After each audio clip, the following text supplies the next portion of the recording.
Fala galera, tudo bem? Bom, hoje eu vim aqui nesse vídeo trazer um elemento dentre vários elementos causadores desse conflito, né, na Rússia, entre Rússia e Ucrânia, que envolve a OTAN, que envolve Estados Unidos, que envolve a América Ocidental, enfim, são vários os elementos, e dentre esses elementos, obviamente, existe um importantíssimo, que é o elemento de identidade nacional, que é um elemento que a gente discute muito às vezes em sala de aula, e o aluno ele fica meio que achando que não é um elemento fundamental, que é um elemento secundário, né? É claro que para a gente entender esse conceito de guerra que está acontecendo no leste europeu, é importante a gente também saber que não é só isso. Existem conceitos econômicos, existem conceitos geopolíticos, diplomáticos, demonstração de força, existem conceitos ligados a revanchismo, existem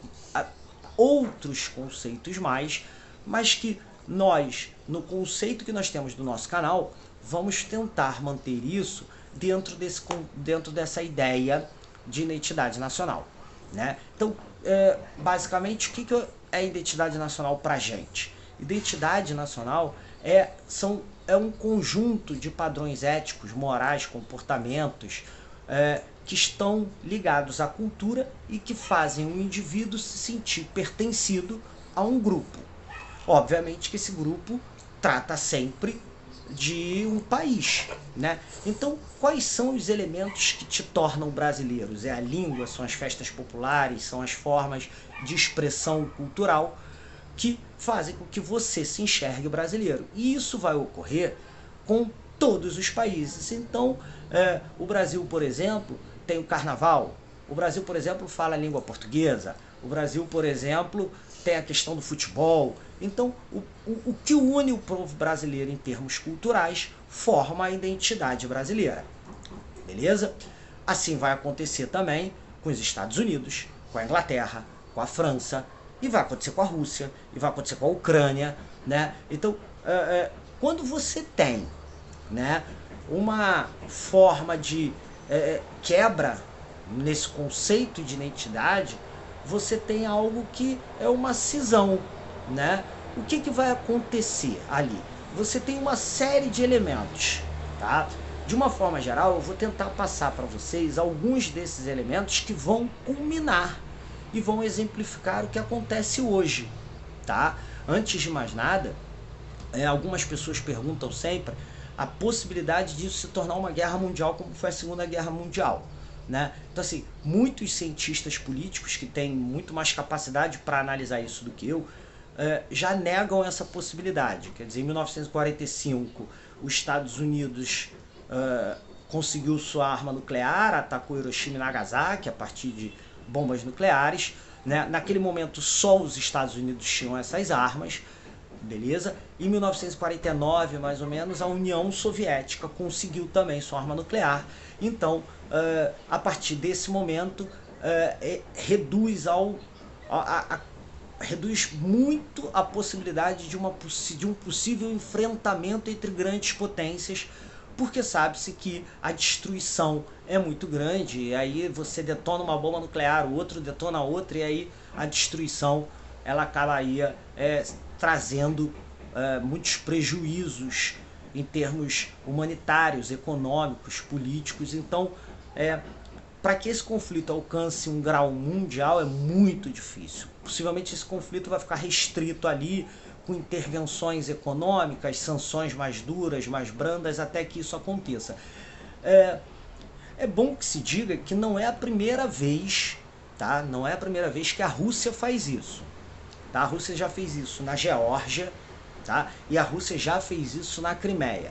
Então, em 2008, né, a Rússia fez isso na cidade de Abkhazia, a Rússia fez isso na cidade de Ossetia, lá na Geórgia. São regiões importantes geopoliticamente, estratégicas, né? Anexou esses territórios. A Crimeia também, com Sevastopol também, em 2014, isso já aconteceu, a Rússia já sofria sanções. Então, é importante dizer que isso não é o primeiro conflito em que a Rússia se mete, principalmente junto à Ucrânia. E por que isso acontece? dentre vários fatores, eu vou me ater a um deles que, para nós, enquanto estamos analisando isso sobre o caráter sociológico e sobre o caráter de identidade, é o que importa, tá? Então, eu quero deixar bem claro o seguinte: não é só isso, tá? Não é exatamente isso o ponto de partida, apesar do Vladimir Putin, que é o atual dirigente da Rússia, dar essa declaração, tá? Mas é bom que se diga que numa guerra você vai ter elementos de um lado e de outro, argumentos de um lado e de outro, que ora você vai achar que a OTAN tá certa, que a cidade de Donetsk tá certa, a cidade de Luhansk tá certa, ora você vai achar que não está, e aí você vai ver vários elementos compondo isso. É bom que se diga que isso não é um jogo de futebol, vôlei, basquete, tênis de mesa, não é um jogo de futebol americano, onde você escolhe um lado e torce, né? Eu faço aqui referência a um dos maiores filósofos, Jean Paul Sartre. Ele tem uma frase em que ele diz que quando os ricos fazem a guerra, quem morre são os pobres, tá? Então, existe uma disputa muito clara de poder entre Rússia e Estados Unidos, duas superpotências, e no meio disso está a Ucrânia, um país que não tem uma força militar, que não tem uma economia desenvolvida, e aí quem é que vai morrer nessa história? Adivinhem. É exatamente isso que vocês pensaram agora, né? Então eu faço referências de Jean Paul Sartre nesse momento, poderia fazer referência a outros, né? Poderia fazer referência a Gandhi, quando ele diz que quando a sociedade passa a agir no olho por olho, dente por dente, acabamos todos cegos e sem dentes também. Então a guerra nunca é uma possibilidade viável para a resolução de um problema. O importante é que a gente tente resolver isso de forma diplomática, conversas, negociações, mas não é o que aconteceu, né? No âmbito da identidade nacional, o que acontece? Desde 2008, na Geórgia, depois de 2014 na Crimeia, e agora, né, em Donetsk e Luhansk, o que a Rússia utiliza como um de seus argumentos? É necessário que a gente volte um pouquinho e lembre o seguinte: a Ucrânia fazia parte da União Soviética, beleza? Então, durante a Guerra Fria, né, a Ucrânia era parte da União Soviética, que tinha como seu país membro, seu dirigente membro, a Rússia. Perfeito? Beleza? Então, a gente precisa entender isso. Qual é a ideia da treta que vai existir a partir daí? A partir ali do início da década de 90, a União Soviética vai sofrer com a independência dessas repúblicas. Então, essas repúblicas vão pedir suas separações da União Soviética e serão muitas delas apoiadas pelos Estados Unidos para que enfraqueça a União Soviética daquela guerra, naquele peso bipolar que o mundo vivia naquele momento. A maioria dessas repúblicas conseguem a sua independência, muitas delas de forma atabalhoada, que não conseguem se compor enquanto Estado independente, autônomo. Muitos mudaram de nomes, muitos vieram ali, né, capengando, e formou-se em 1991 um país autônomo, independente, com língua, com moeda, com um sistema cultural chamado Ucrânia, tá? A Ucrânia, ela faz fronteira com a Rússia, tá? Algumas cidades da Ucrânia fazem fronteira com a Rússia. Dentre essas cidades, você tem Donetsk, Luhansk, fazem fronteira com a Rússia, tá?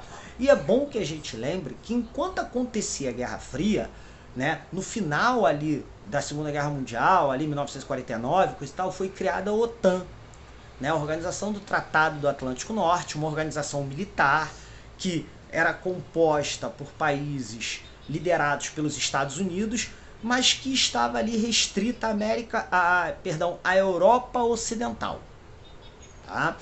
E qual é a principal ideia da OTAN? É o artigo 5º da OTAN, né, do seu código, que diz que se um país da OTAN for atacado, a OTAN inteira, todos os países membros, revidam esse ataque, tá?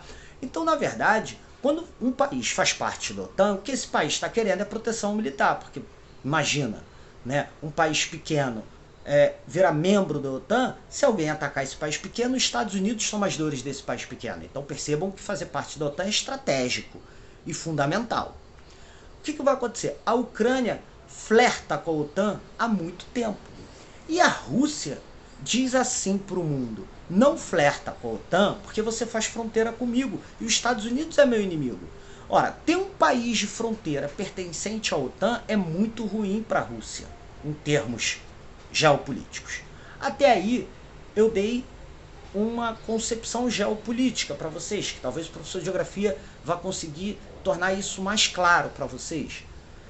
Qual é o problema disso? Algum desses países ainda se identificam com a Rússia, como é o caso, tá, do leste da Ucrânia. Essas cidades que fazem fronteira com a Rússia se identificam muito mais culturalmente e em termos de identidade nacional com a Rússia do que com o Ocidente. E qual é a ideia?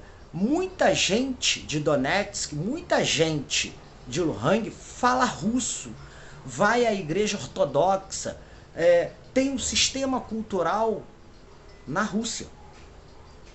E a Rússia usa o argumento de que essa galera é perseguida dentro do território da Ucrânia. E o fato da Ucrânia negociar com a OTAN faz com que a Rússia demonstre, porque a guerra é nada mais, nada menos do que uma demonstração de poderio militar, faz com que a Rússia demonstre seu poder militar sobre a desculpa, sobre o argumento de que ela é uma grande mãe e, como tal, vai defender aqueles que se identificam com a cultura russa. E por isso a Rússia faz essa intervenção militar no sentido de identidade. É o sentido de defender a galera que se identifica com a cultura russa. Ou seja, o que a Rússia faz agora é o seguinte: eu defendo o meu cidadão, eu defendo aquele que se diz russo, até porque Donetsk e Luhansk são províncias, são cidades que pedem a separação da Ucrânia já faz algum tempo, porque se identificam muito mais com a Rússia do que com a Ucrânia. Então eles pedem isso, e a Rússia dá, na perspectiva geopolítica, dá esse argumento: olha, eu vou defendê-los e, sendo assim, eu vou anexar o território a mim, já que eles se identificam comigo e não com vocês. Beleza? Lógico que não é só isso. Por exemplo, aí nessas cidades Luhansk e Donetsk, eles estão muito próximos de uma bacia ali que tem uma produção energética absurda, que compõe quase toda, né, que mandam energia para quase toda a Ucrânia. Tem questões econômicas, questões militares, mas a Rússia dá uma demonstração de força, e isso numa guerra é de fundamental importância. Então, no sentido de identidade nacional, é isso, galera.